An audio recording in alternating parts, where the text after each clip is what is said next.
আল্লাহ তাআলা কিয়ামতের কঠিন ময়দানে যেদিন স্বামী স্ত্রীকে চিনবে না, স্ত্রী স্বামীকে দেখে পালিয়ে যাবে, বন্ধু বন্ধুরে চিনবে না, পীর সাহেব মুরিদরে চিনবে না, মুরিদ পীর সাহেবরে চিনবে না, দলের কর্মী তার নেতারে চিনবে না, নেতা তার কর্মীরে চিনবে না, বন্ধু বন্ধুরে দেখে পালাবে। এই কঠিন মুহূর্তে সূর্যটা মাথার কাছে চলে আসবে, জমিনটা তামার জমিন হবে, আজকের জমিনের মতো নয়।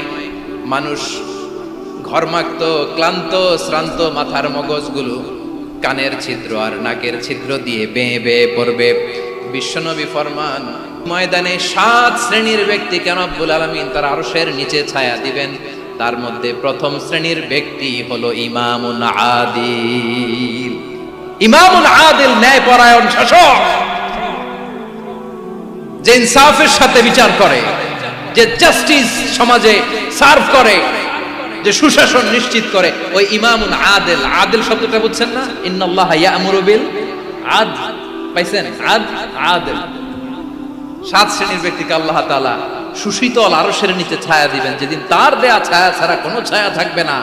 এর প্রথম হচ্ছে ইমামুন আদিল, ন্যায়পরায়ণ শাসক। চিল্লায় বলেন সুবহানাল্লাহ।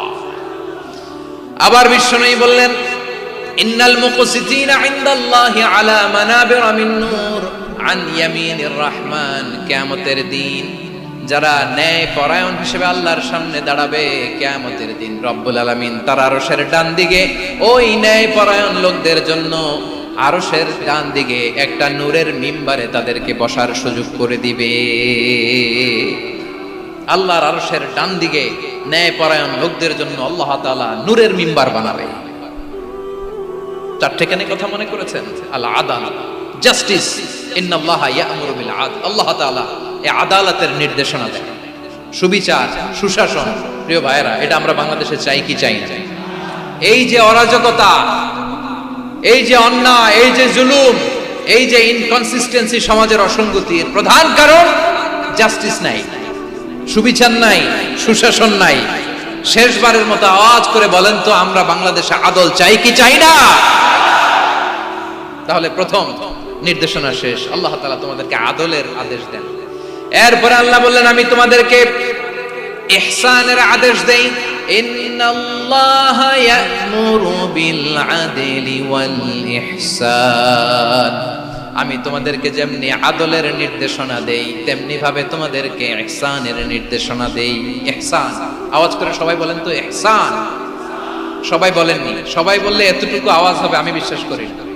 আওয়াজ করে বলুন আল ইহসান। ইহসান মানে কারো প্রতি সফট হার্টেড হওয়া, মহানুভব হওয়া, অনুগ্রহ পরায়ণ হওয়া, অনুগ্রহশীল হওয়া, একে অপরের প্রতি দয়াদ্র হওয়া। একে অপরের প্রতি দয়াদ্র, অনুগ্রহশীল হওয়া ছাড়া মানবিক সমাজ কশিনকালেও গঠন করা সম্ভব না। প্রিয় ভাইয়েরা, সুন্দর আচরণ দিয়ে, ইহসান দিয়ে যা জয় করা যায়, নরম আচরণ দিয়ে যেটা অর্জন করা যায়, কঠোরতা দিয়ে সেটা পারা যায় না। বিষ্ণু ঈসা ইসলাম ইহসান দিয়ে, কোমল আচরণ দিয়ে, তার অনুগ্রহ দিয়ে তিনি অনেক কাফিরের হৃদয়কে জয় করে ফেলেছেন। সাইয়েদনা সুমামা ইবনে উসাল রাদিয়াল্লাহু তাআলা আনহুর কথা মনে পড়ে যায়। তিনি ছিলেন ইয়ামামার বাদশা। মদিনাতে বিশ্বনবীকে হত্যা করার নিয়তে এসেছিলেন। গোপনে গোপনে বিশ্বনবীকে হত্যা করে আবার ইয়ামামাতে তিনি ফিরে যাবেন। কিন্তু কি অবাক করা কাণ্ড, হত্যা করতে পারে নাই, সাহাবাদের হাতে তিনি ধরা পড়ে গেলেন। সাইয়েদনা সুমামা ইবনে উসাল রাদিয়াল্লাহু তাআলা আনহু হত্যার নিয়তে আসলেন, কিন্তু হত্যা করতে পারলেন না। সাহাবারা ওনাকে ধরে ফেললেন, ধরে মসজিদে নববীর পিলারের মধ্যে বেঁধে রাখলেন। সুমামা ইবনে উসাল, সিরাত থেকে শুনি, সিরাত থেকে শোনাচ্ছি রাদিয়াল্লাহু তাআলা আনহু। ইয়ামামার অধিপতি ছিলেন। ইয়ামামা বিশ্বনবীকে হত্যার জন্য আসছেন, ধরা পড়ে গেছেন, এখন মসজিদে নববীতে বেঁধে রাখছেন, তার মানে বন্দী। তো এখন স্ট্যাটাস কি? বন্দী, ক্যাপটিভ। তো বিষ্ণু ঈসা ইসলাম সাহাবাদেরকে বললেন, তার খোঁজ খবর নিও, সুমামা ইবনে উসালের খোঁজ খবর নিও। সাহাবারা বলেন, ইয়া রাসূলুল্লাহ, আপনাকে হত্যা করতে এসেছে, তার তো কঠিন ক্যাপিটাল পানিশমেন্ট হওয়া দরকার, কঠিন শাস্তি হওয়া দরকার। বিশ্বনবী বললেন, না, আমি যেটা জানি তোমরা সেটা জানো না, তোমরা সুমামার সাথে ভালো আচরণ করো। বিশ্বনবী সুমামার কাছে গেলেন। প্রথম দিন যে তিনি কালেমার দাওয়াত দিলেন, ঈমানের দাওয়াত দিলেন, ইসলামের দাওয়াত দিলেন, রিসালাতের দাওয়াত দিলেন, আখিরাতের দাওয়াত দিলেন। পরের দিন যে বিশ্বনবী সালাতের দাওয়াত দিলেন, যাকাতের দাওয়াত দিলেন, ইসলাম কি, কিভাবে, কেমন করে পালন করতে হয় চমৎকার আর্টিকুলেট করতে শুরু করলেন। তন্ময় হয়ে সুমামা ইবনে উসাল রাদিয়াল্লাহু তাআলা আনহু বিশ্বনবীর কথাগুলো শুনতে আরম্ভ করলো। একদিন নয়, দুই দিন নয়, টানা 3 দিন বিশ্বনবী সুমামার কাছে ইসলামকে প্রেজেন্ট করেছেন, উপস্থাপন করেছেন। আওয়াজ করে বলেন, কয় দিন? 3 দিন। 3 দিন মসজিদে নববীতে বাধা। আর সাহাবীদেরকে বললেন, তার খোঁজ খবর নিও, তোমরা যে রুটি বানাও এর মধ্যে সবচেয়ে ভালো আটার রুটিটা তারে দিও, সবচেয়ে রিফাইন্ড খেজুর, যেটা পিওর খেজুর, এটা তারে দিও। আর বিশ্বনবী নিজের উট থেকে দুধ দহন করে ওনার বাড়ির এক কর্মচারীকে বলেছেন, দুধ দহন করে সুমামার জন্য নিয়ে যেও। সুবহানাল্লাহ পড়বেন না? সবাই তো অবাক, ইয়ামামা থেকে আসছে নবীকে হত্যা করতে, বিশ্বনবী দেখে তারে জামাই আদর করে, তাকে মজার মজার খাবার দিও, দুধ দিও, আদর আপ্যায়ন করো। একদিন নয়, 2 দিন নয়, টানা 3 দিন বিশ্বনবী এভাবে সুমামার কাছে যে ইসলামকে প্রেজেন্ট করতে আরম্ভ করলেন, ইসলামকে উপস্থাপন করতে শুরু করলেন। আর তাকে চমৎকার এন্টারটেইনমেন্ট, আপ্যায়ন দিতে আরম্ভ করলেন। টানা 3 দিন যখন ইসলামের দ্য বিউটিজ অফ ইসলাম, ইসলামের সুমহান বাণী, সৌন্দর্য তার কাছে উপস্থাপন শেষ, তাকে আপ্যায়ন শেষ, বিশ্বনবী বললেন সাহাবাদেরকে, যাও এবার সুমামার হাতের পায়ের রশি দুটো খুলে দাও। সাহাবারা বললেন, ইয়া রাসূলুল্লাহ, কি বলেন আপনি? ও তো হত্যাকারী, সুযোগ পায় নাই, আপনারে মারতে পারে নাই, ছেড়ে দিলে আবারও আপনার উপর তলোয়ার নিয়ে ঝাঁপিয়ে পড়বে। নবী, এই সিদ্ধান্ত আপনি নিতে যাবেন না। বিশ্বনবী বললেন, যেটা বলেছি সেটা করো, সুমামার রশিগুলো ছেড়ে দাও, সুমামার হাতে পায়ের রশিগুলো যে তোমরা খুলে দাও। সাহাবারা তর্ক জুড়ে দিলেন, লা ইয়া রাসূলুল্লাহ, এমনটা করবেন না, তো ভয়ঙ্কর, ভয়ঙ্কর খুনি, কি জানি কি হয়ে যায়। বিশ্বনবী বললেন, না, তার হাতে পায়ের রশিগুলো খুলে দাও। সাহাবারা বিশ্বনবীর কথা মতো তার হাতে পায়ের রশিগুলো খুলে দিল। সুমামা মুহূর্তের মধ্যে মসজিদে নববী থেকে বের হয়ে ইয়ামামায় ফিরে না যে মসজিদে নববীর পাশে একটা খেজুর বাগান ছিল, সেখানে চলে গেলেন।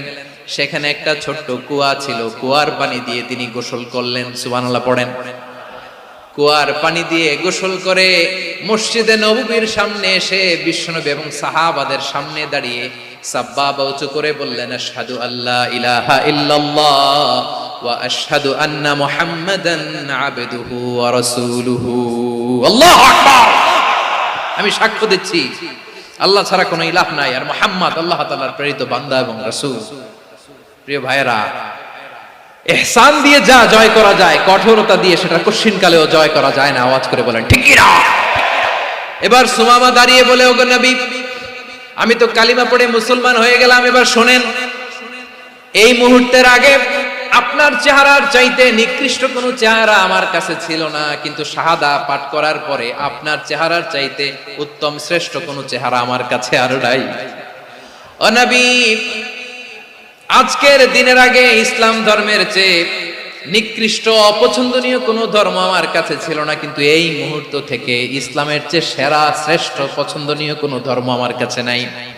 নবী গো, আজকের দিনের আগে মদিনার চাইতে অপছন্দনীয় নিকৃষ্ট কোনো শহর আমার কাছে ছিল না, কিন্তু এই মুহূর্তের পর থেকে মদিনার চাইতে কোনো শ্রেষ্ঠ শহর আমার জানা নাই। সে ছিল গমের বড় ডিলার, গম বেচতো। কি বেচতো? তার গম কিনে মক্কার লোকেরা রুটি খাইতো। সে ঘোষণা দিল, আজকে থেকে মক্কাবাসীদের জন্য সব গম আমি হারাম করে দিলাম, মক্কাবাসী এখন না খেয়ে মরে। সুবহানাল্লাহ পড়বেন না? মক্কাবাসী বিশ্বনবীর কাছে আসলেন, এসে বললেন, মুহাম্মদ, আমরা তো তোমার ভাই, তোমার চাচা, তোমার ভাতিজা, তোমার আত্মীয়, তুমি সুমামারে বলো সে যেন আবার গমের সাপ্লাই মক্কার জন্য অনুমতি দিয়ে দেয়। বিশ্বনবীর অনুমতি ক্রমে সুমামা আবার মক্কাতে গম পাঠাতে শুরু করলো। পড়েন সুবহানাল্লাহ। ইহসান, ইহসান দিয়ে আপনি যেটা জয় করতে পারবেন, you can win the heart of your enemies. ইহসান দিয়ে আপনি আপনার শত্রুর হৃদয়কে জয় করতে পারবেন। আওয়াজ করে বলেন ঠিক কিনা? এজন্য আল্লাহ বললেন ওয়া আনফিকু ফি সাবিলিল্লাহি ওয়া লা তুলকু বিআইদিকুম ইলাত তাহলুকা ওয়া আহসিনু ইন্নাল্লাহা ইউহিব্বুল মুহসিনিন। তোমরা আল্লাহর রাস্তায় দান করবে আর নিজেরা নিজেদেরকে ধ্বংসের হাতে ঠেলে দিও না। তোমরা একে অপরের প্রতি ইহসান করবে, কারণ ইহসানকারীদেরকে আল্লাহ বড় ভালোবাসেন। সুবহানাল্লাহ পড়েন।